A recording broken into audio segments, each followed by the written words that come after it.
Alright guys, welcome back to the channel. I'm currently in my girlfriend's 2021 Hyundai Elantra N-Line, and I just figured I'd make a quick little review video, being that we're trading the car in tomorrow. And I know there's a lot of people interested in this car, and it really hasn't been out all that long, so there aren't too many videos on people who have a lot of miles on. There's a bunch of deer. But anyway, we bought this car in 2020 or 2021. Sorry, there's another deer.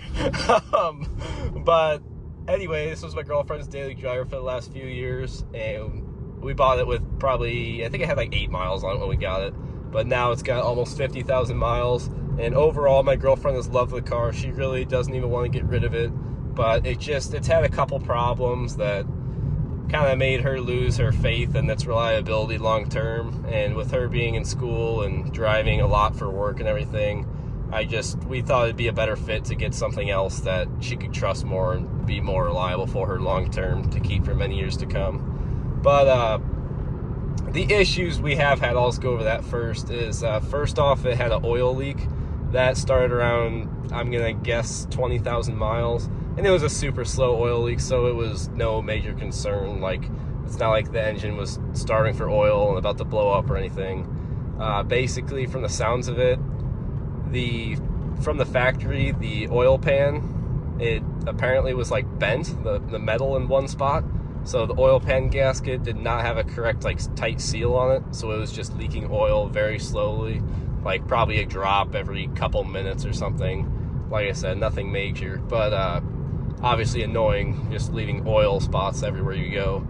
But they replaced that, and the transmission around probably 30,000 miles started getting really sloppy. When it would go to shift, instead of shifting down to the next gear, it's like it would get stuck in that gear and then flare up, I'd say 500 to 1,000 RPM, and then take a few seconds to drop back down. And they just did not sound correct. Like, even other people who know nothing about cars would be in the car and they'd just kind of look at it and be like, what the heck?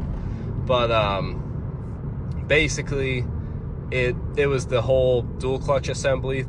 I guess the clutches were burnt up, which I'm not really sure how, because my girlfriend does not drive this car hard at all. I actually always tell her to do pulls, and she keeps it like at half throttle. But basically, they replaced the transmission, and overall, after that, it's been pretty good, but it has been a little iffy here and there. But just in drive mode, it's done the same issue where it was kind of slipping, like flaring up in between gears. But if you drive it in normal manual mode, it drives perfectly fine, no complaints, which is why I keep it in manual mode, because I can't stand driving it in drive. But if you look in the Facebook group, everyone else with the DCT, 9 out of 10 people are going to complain and say the same thing.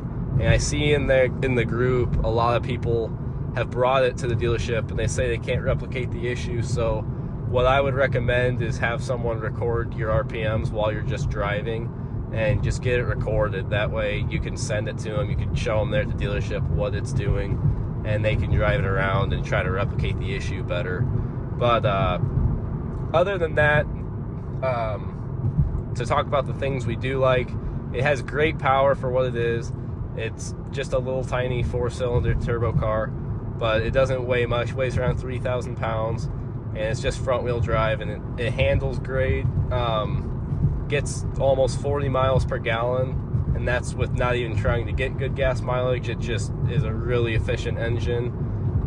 But the thing with Hyundai is also everything, like on the inside and outside, is pretty up to date in terms of like styling and everything. When you look at like Toyota and Honda, they're much better. They have much better quality, like their product, but they tend to stick with the same designs and everything for multiple years, which there's not a problem with that. That's why their vehicles have such high quality and are reliable, because they find something that works and don't mess with it, which is actually why we're trading this in for a Honda Accord 2.0 turbo, just being that those have a much better track record, being a long-term reliable vehicle for many years to come. And this, like I said, the engine has been great. Just the transmission is what we've had problems with. And if you're a car enthusiast and you know how to drive manual, if you get the 6-speed manual, you're not going to have these problems that 9 out of 10 people are having with the automatics. I think the major issue is that, at least with ours, is it's a 2021, so I don't know exactly if this transmission is brand new for the year, and that's why so many people have been having problems. That's my only guess. I haven't done a bunch of research into it, but I know if you get the 6-speed, no one else is having problems with those. At least I haven't heard anything with like the clutch and that or anything. It just is going to be a much more reliable car and everything, because like I said, the engine is perfectly fine. We haven't had any problems with it, and yeah, it's mainly just a transmission. But overall, for the money, I think it was around 26 grand MSRP. I can't remember exactly what we got it for. It was probably at MSRP, being with COVID and everything. The dealerships didn't want to haggle on price very much. They were just kind of stuck at where they were at, and some of them were marking them up.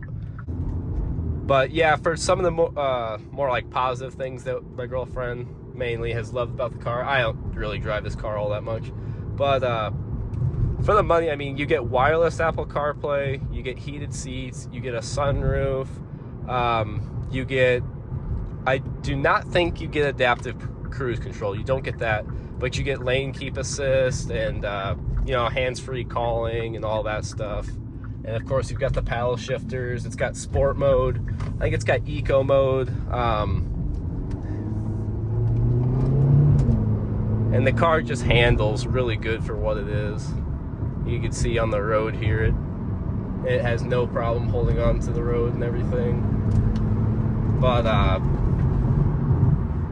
yeah, I mean, the only modifications we've done to it were we changed the wheels, so there's nothing wrong with the stock wheels. My girlfriend just kind of preferred the more like black on black look.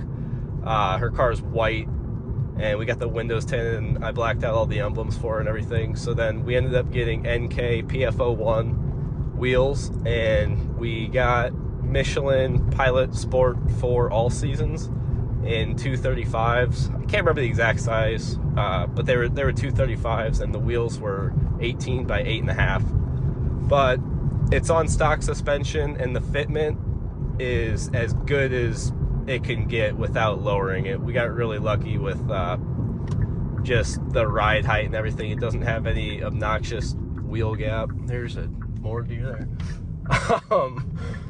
But yeah, if you're gonna put different wheels on, make sure you stay close to what the stock wheel fitment is, because otherwise it's just gonna look goofy unless you lower it.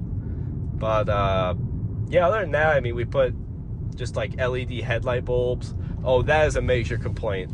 I put LED headlight bulbs in, and I literally put them in the normal way, and they are so off-centered. Like, they beam over to the left. I have no idea why. They literally go in one way. Maybe it's just the brand of lights I bought. I don't know.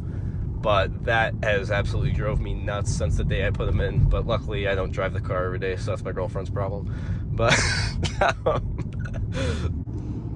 and also, for some more positive things, the car actually came with, we bought it brand new, so I believe it's the first owner gets a 10-year, 100,000-mile warranty.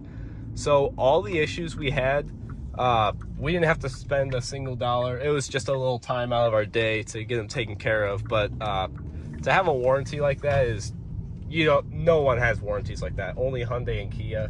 But that's basically a huge selling point for them. So, like I said, we had a couple problems, but it was all taken care of, and we didn't have to spend a dime on it. I don't know if, I'm sure they're still doing the deal now, but when we bought it brand new, it came with free oil changes for, I believe, 3 years and 36,000 miles. So that was extremely nice to not have to worry about paying for that. You just bring it in, drop it off or whatever. They look over everything, make sure everything looks good, and they change your oil for you. But I'm going to do a quick little 0 to 60 run up here. The one thing I find really goofy about this car, you can't see it right now because it's dark, but it's got this goofy drive sport button. We thought that was kind of comical since we bought the car, but you just press it, and it's got normal mode, smart mode, which is probably for gas mileage, and then sport mode, which of course the only one you need is sport mode. But here's a quick little launch in 0 to 60.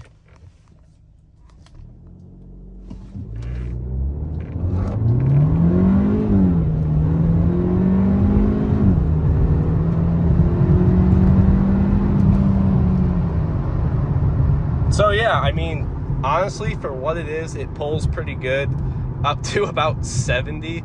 And then I think my girlfriend can agree with me, it kind of falls on its face. I think it's just a little turbo and just the displacement of the tiny engine it is. I can't remember even what, I think it's like a 1.6 liter, I'm pretty sure is what it is. But yeah, obviously the top end is not going to be anything crazy. But like I said, for the money, I do not think there's a better car out there. The Civic Si now is around 30 grand, and that's just kind of, I don't know, I find that kind of crazy for a pretty entry-level Civic. Of course, it's got a lot of nice features, but the new Civic doesn't even have heated seats, which is quite disappointing. They took a lot of the stuff away from the 10th gen versus the 11th gen, so a better bang for your buck, in my opinion, is going to be the Elantra N-Line, but long-term reliability, 100% is going to be the Honda Civic, in my opinion. But yeah, overall, me and my girlfriend, I think, would 100% agree that we'd recommend this car to anyone who has interest in it. We would not let, like what I said about the reliability, scare you. Just know it has a 10-year, 100,000-mile warranty, so in the case that something does happen, like I said, you're probably not going to have to replace the transmission like we did. But in the case that something does happen, it's under warranty. You don't have to spend $1 on it. And typically, with our experience with our local Hyundai dealership, is they're super nice. They've done good work. And yeah, we have no complaints with the service that Hyundai offers. But yeah, that's pretty much going to be it. Like I said, we trade in the car tomorrow. After we get off work, we just go finish filling out the paperwork, and then we'll pick up her new 2022, new to her, 2022 Accord 2.0 Turbo Sport, which the reason we did not get brand new is because they quit making the exact model we wanted. We wanted the one with the 10-speed auto and the Type R engine, because who is going to want a 1.5 turbo and a terrible CVT transmission in a car that weighs 3,300 pounds? That's going to have like a 0-60 of like 10 seconds probably. So the next car for her will be way faster, so I won't be surprised if she's out there street racing Mustang 5.0s and all sorts of stuff on her way to school. But I know she'll be gapping me in the slow-ass Tacoma, so she'll enjoy doing that when we drive to and from places. But anyway, that's going to be it for the video. Thank you guys for watching. Sorry if I bored you. I didn't want to do too many polls, being that we're getting rid of the car tomorrow, and after all, this is a Hyundai, so, which is why we're getting rid of it. But like I said, they got the warranty, so don't stress out about it too much. Just highly recommend not keeping it past that 100,000 miles. But yeah, that's just my own recommendation. Do what you want with it. But yeah, if you get the car, hope you enjoy it. It's a good car. You'll have fun with it. But yeah, thanks for watching, and I'll see you guys in the next one. Bye.